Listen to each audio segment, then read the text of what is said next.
Hey guys, this will be a pretty brief lecture about the Spanish conquistadors. I know I talked a little bit about this in the exploration lecture, but I wanted to touch on some of the most famous conquistadors that you will see on your vocabulary quiz. So, getting started, by 1494, just 2 years after Columbus landed in the New World, they realized that this is a massive continent that's in the way here of getting to Asia. And so it's really Portugal and Spain. They're the two countries that are early to the exploration game. They had colonies. Portugal had many colonies in Africa and had trade routes, as you can see here, going into India and the Middle East. And then you have the Spanish, who had discovered really the Caribbean by this point. And all of this that becomes red right here will kind of come in the 1500s with the conquistadors taking land from Native Americans for Spain. And so Portugal gets upset. They write to the Pope, or the Portuguese king writes to the Pope, and he says, we should also be able to have a claim in this new world. And so the Pope, not knowing anything about, how big North and South America were, not really knowing anything, just drew this random line down the globe and pretty much gave, all this little bit of coastline here in what is now Brazil to Portugal. Um, at the time, the Portuguese did not know that they were missing out on all of this other land. Um, West of that line. Really, the Spanish come out on top with this deal, but regardless, the treaty said that Spain would be allowed to have everything west of that line. Portugal gets everything east of that line. And Portugal at the time thought that they were getting the better deal because they had all of the coastline in Africa, which is pretty profitable, and the route to Asia. The Spanish, as well, I'll talk about some of the conquistadors. That's what they were looking for, was a route across this continent into the Pacific to get to Asia. So they still thought that there might be a quick trade route going this way around the globe. So now that the Spanish have control of everything west of that line, in theory, I mean, the Native Americans that lived there didn't know anything about this treaty or know anything about what the Spanish were doing until they arrived. And so there's a wave of Spanish conquistadors that takes place after Columbus's discovery. And a conquistador is kind of what it sounds like. A Spanish conquistador is an explorer or conqueror in the 1500s. So conquistador is Spanish for conqueror, and that's really what many of these explorers did. They conquered the natives that they encountered, whether that was through warfare, trying to get them to sign treaties, anything like that. But they were trying to secure Native American land for Spain. And as I've mentioned before, the motivation was God, gold, and glory. And you can see that over here to the right. We have God, so convert natives to Christianity and the Catholic faith. So to come here and save these Native American souls is the way they viewed it. The natives didn't really take a hold to Christianity. Some of the main reasons were, in order for a native to convert or go to the missionaries, they would have to cut their hair. They would have to give up all their traditional rituals and religion. And they would also have to stop hunting and adopt European farming. So pretty unappealing to Native Americans. So the missionaries in the beginning have not that much success in converting natives. Moving on, glory. Conquistadors wanted to conquer and claim land for Spain. If you could claim a lot of land for Spain, you're going to be in the good graces of the Spanish king and queen. So also you're going to have name recognition back home. And during this time, if you had any sort of political ambitions, knowing the right people is how you got to be a wealthy person during this time.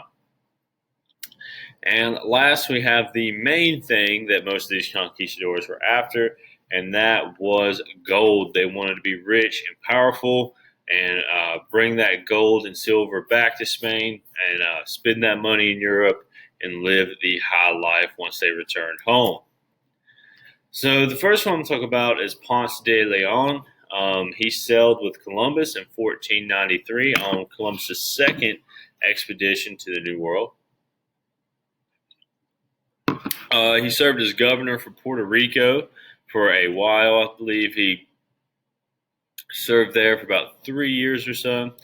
And then, due to some political struggles with him and some other leaders in Puerto Rico, he says, "You know what? I'm going to, set off. I've heard about this land around the Bahamas. At the time, they called it Bahimi.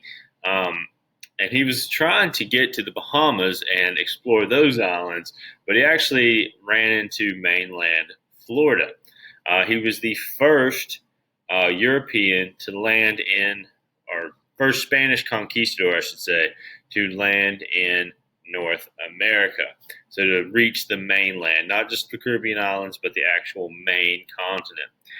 And when he gets to Florida, he actually is the one who named it La Florida. I forget exactly why he came up with that name, but nonetheless, Florida still bears that name today. He established St. Augustine, which, if some of you may know, if you've ever been down to Florida, St. Augustine is the oldest city in North America. So if you're ever traveling down to Florida and you go through St. Augustine, you're going through the oldest established city in North America, or I guess I should say European established city. He was in search of the Fountain of Youth. Some historians debate over whether or not this is historically accurate. Some say that this whole Fountain of Youth story came up after he had died to try to discredit him. But nonetheless, he was searching for gold. That's a big thing that these conquistadors will hear these tales from other people, talk about these cities made of gold. And so that's what he was in search for. And so he goes all around through Florida, doesn't find any golden cities, anything like that. Claims Florida for Spain, of course. That's why he names it. And then in a few years, he ends up returning back to Puerto Rico. But he's significant because he is the first to reach mainland North America of these conquistadors. And we have probably one of the most famous conquistadors, and that is Hernan Cortez. Also, one of the most controversial in the sense of some of the atrocities that he committed against Native Americans. So he was in search of gold, and Hernan Cortez had heard of these major cities in what is now Mexico, these major Aztec cities. And he thought that the best place to find gold would be in these larger cities established by natives. And so he leaves Cuba. He kind of has some, again, kind of like Leon, he had some political struggles going on within Cuba. And so he goes out in search of gold. The first to land in what is now Mexico, he landed kind of near the Yucatan Peninsula in 1519. By 1521, just in 2 years, he conquered the Aztec Empire. And the Aztec Empire was the biggest empire in North America at the time of the Spanish arriving. And so what Hernan Cortez did to conquer the Aztecs was he befriended their enemies. So the Aztecs had taken control of all the lands around them, and in doing so, they had subdued some of their rivals, and he got those rivals to fight with him against the Aztecs. He also had some superior military equipment. One of the things to remember is Native Americans didn't have horses, and Hernan Cortez arrives on horseback. So it probably was pretty intimidating to see somebody mounted high up on a horse, wielding a sword, when all you've ever seen, is people on the ground using stone tools. So he probably looked pretty intimidating in the eyes of those Aztecs. Also, he had about 600 men with him, and he was so determined to get to the Tenochtitlan, which was the major city of the Aztec Empire, and he was afraid that his men would try to leave. So he actually sets all the ships on fire, so that way they can't leave. His men can't go back to Cuba, and so they finally reach Tenochtitlan. By that time, he's befriended the Aztec rivals. He looks intimidating, and also he sets siege to the city.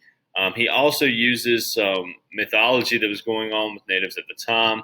Montezuma was the king of the Aztec Empire, and he had believed one of his priests who had said that these Europeans were messengers from the gods.